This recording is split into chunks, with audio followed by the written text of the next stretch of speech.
Good morning. Welcome to another episode of In the Trenches with Dr. Tammy. Thank you for watching us last week.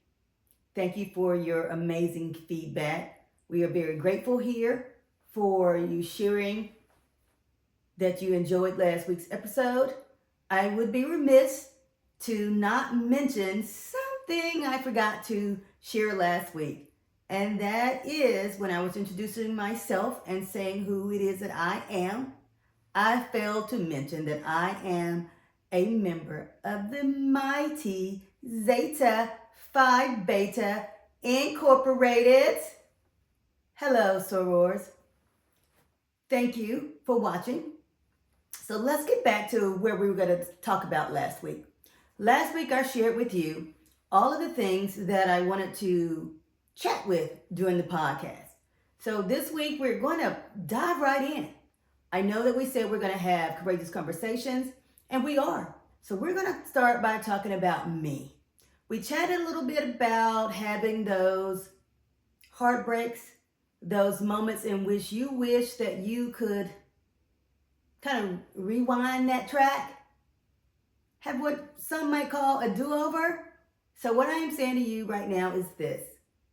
Yes, Dr. Tammy probably needed a do-over, maybe once or twice in her life, but particularly with that one major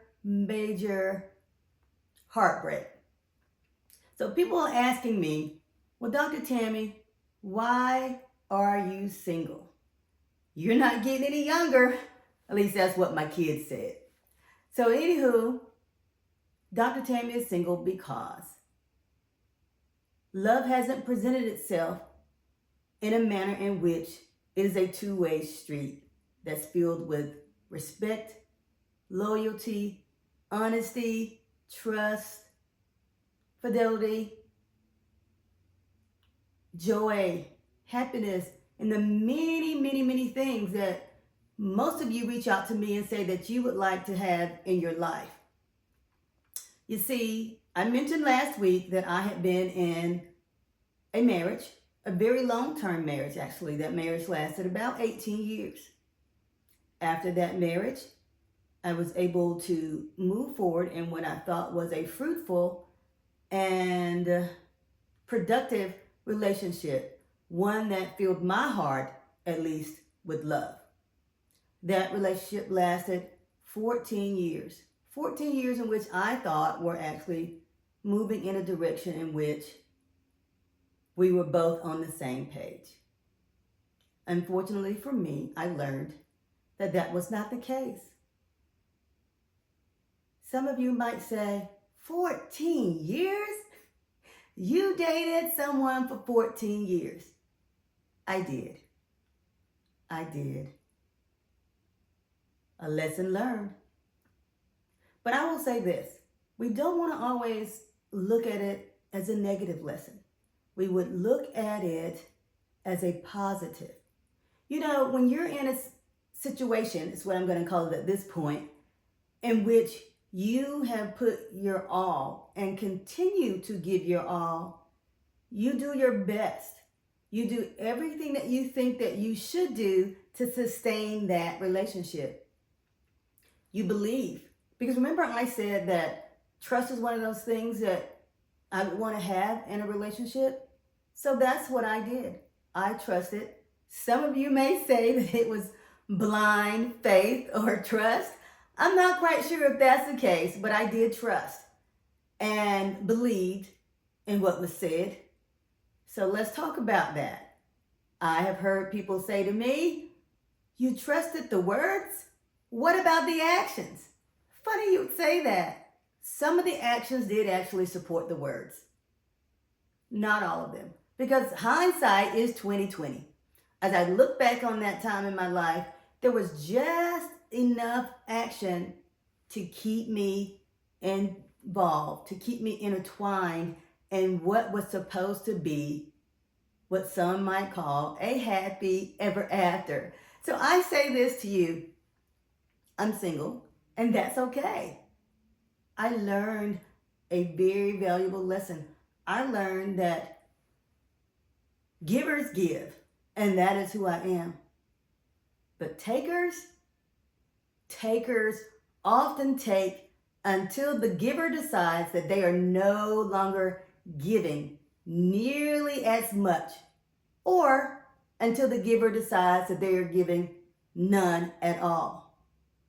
So, what I learned about me in that process, and even after that process, was that I still have a huge heart. I am still going to give because that's who I am. What I've learned to do, though, is to discern who I give to and what amount of giving that I'm going to provide. Some of you may say, well, Dr. Tammy, it took you that long? It did.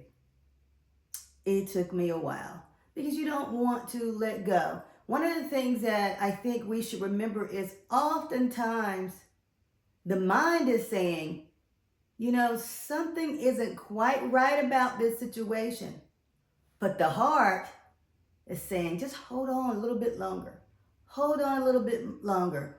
So the longer becomes days, weeks, months, years. In this case, over a decade. I know. I do know. It sounds hard to believe. But when you really and truly care for another person in the way in which I cared for this gentleman who shall remain unnamed at the moment, you can read about it in the book. I believed that what we were doing was going to lead to something amazing. I believed that our journey was one in which we were actually building something together. I believed that our families would be blended at some point. All of these were words that never really came with any fruitful or productive actions on the gentleman's behalf. Now you may say, oh, Dr. Tammy, please don't man bash.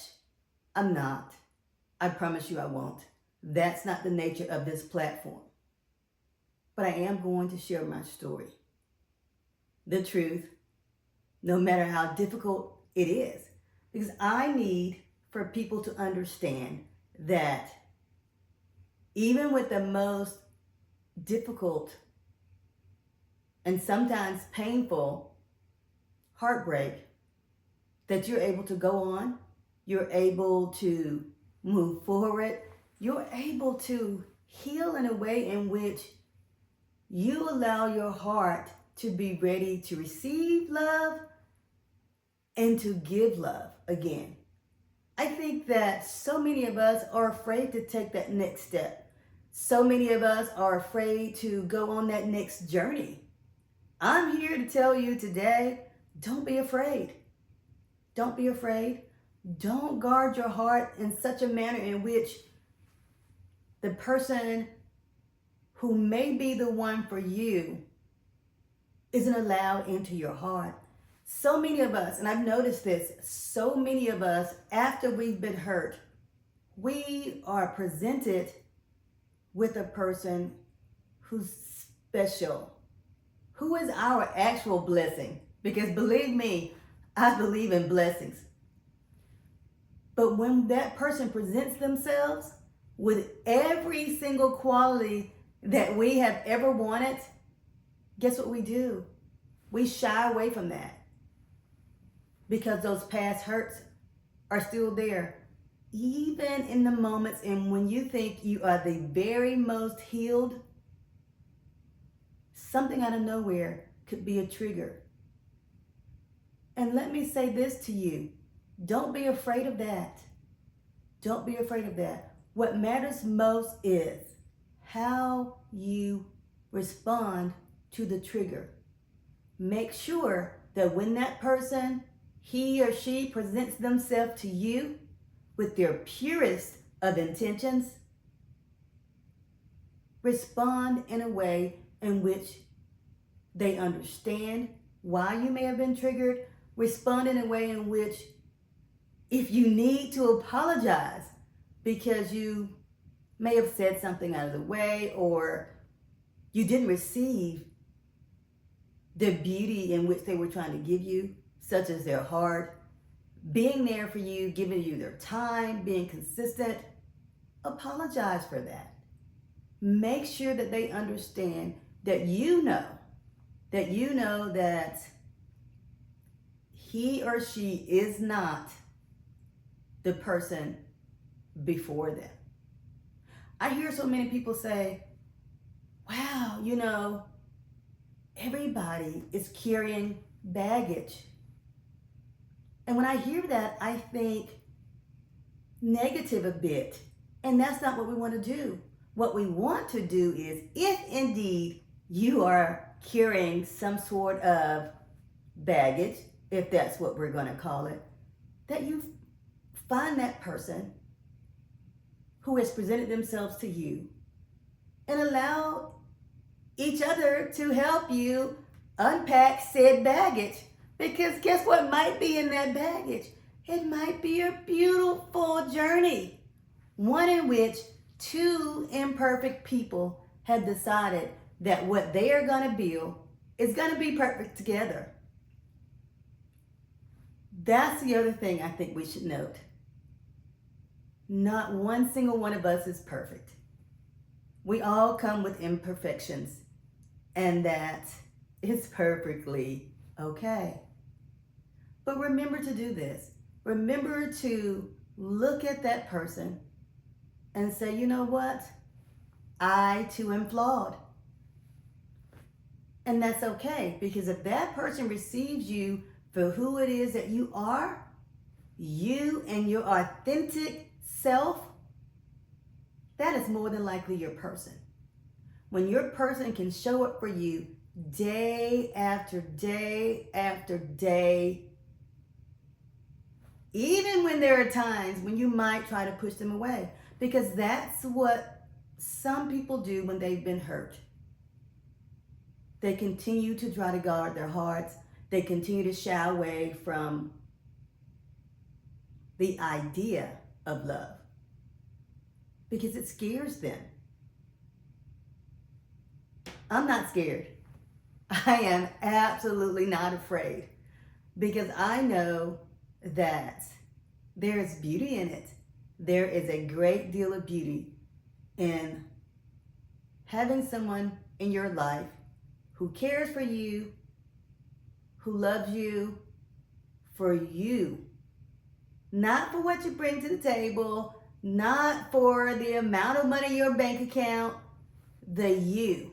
And we'll get to talking about some more of those things at another time, bank accounts and what you bring to the table, because truthfully, does any of that matter if the characteristics of the person are not honorable?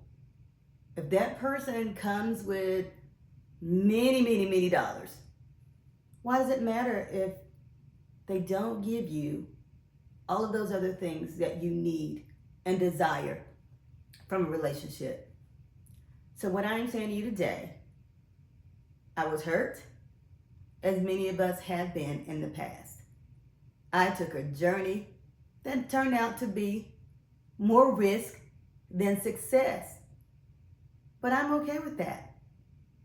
I sit here in front of you, ready, absolutely ready for the person who was created just for me. I know they exist. I'm not giving up, and don't you give up.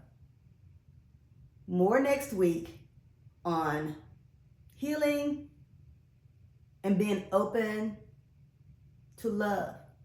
More on my journey. Please be sure that if you have any questions, reach out to me on social media, Dr. Tammy Reginelli on Instagram, and also you can reach my Facebook group, In the Trenches with Dr. Tammy. I look forward to our journey together. Thank you for joining me yet again. Happy Friday.